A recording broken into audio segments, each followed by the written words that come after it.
रूस की सेना में भारतीयों को शामिल करके युद्ध लड़वाया जा रहा है। जब से ये बातें सामने आई थी, उसके बाद से ही भारत सरकार लगातार इस कोशिश में जुटी थी कि रूस से इन भारतीयों की वतन वापसी कराई जा सके। दरअसल ज्यादा पैसे का लालच देकर भारत से लोगों को रूस लाया जा रहा था और फिर उन्हें सेना में युद्ध लड़ने के लिए भेज दिया जा रहा था। इसे लेकर जानकारी जब सबके सामने आई तो भारत सरकार ने रूसी सरकार के सामने अपनी मांगे रखी थी और भारतीयों की वतन वापसी को सुनिश्चित करने के लिए कहा था। उसके बाद प्रक्रियाएं शुरू हुई और कई भारतीयों को वापस भी भेज दिया गया और अब जानकारी सामने आई है कि अब भी कुछ भारतीय हैं जो रूसी सेना के लिए युद्ध लड़ रहे हैं। दरअसल लोकसभा में प्रश्नकाल के दौरान एक सवाल उठा कि अब भी कितने ऐसे भारतीय हैं जो रूसी सेना के लिए युद्ध लड़ रहे हैं और सवाल ये भी था कि भारतीय नागरिकों को युद्ध पे कहां तैनात किया गया है।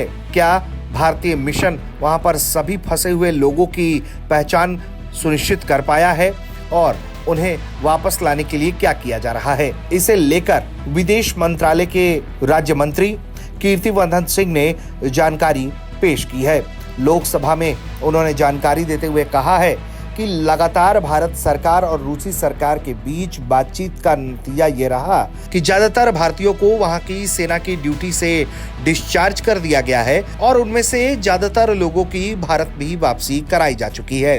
अभी जो मौजूदा जानकारी है उसके मुताबिक तकरीबन 19 ऐसे भारतीय हैं जो अभी भी रूसी सेना के लिए युद्ध लड़ रहे हैं। इसको लेकर भारत सरकार ने रूसी सरकार के सामने और रूसी अधिकारियों से ये गुजारिश की है कि इस पूरे मामले को लेकर अपडेटेड डेटा उन्हें उपलब्ध कराया जाए, जिसके जरिए ये पता चल सके कि रूस की सेना में अब भी कितने भारतीय वहां तैनात हैं और उन्हें किस स्तर पर काम कराया जा रहा है ताकि उनकी वतन वापसी को सुनिश्चित कराया जा सके। यकीनन यूक्रेन से युद्ध लड़ने के दौरान रूस की सेना को भी भारी नुकसान उठाना पड़ा और इस दौरान रूस अपनी सैन्य क्षमता को कमजोर नहीं करना चाहता। ऐसे में कुछ बिचौलिए एजेंसियों के जरिए लोगों को बरगला कर भी रूस की सेना में भर्ती करवा दिया गया।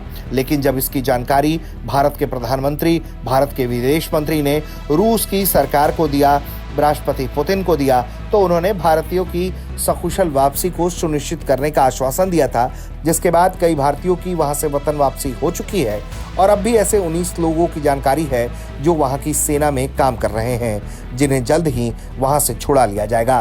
ब्यूरो रिपोर्ट, भारत तक।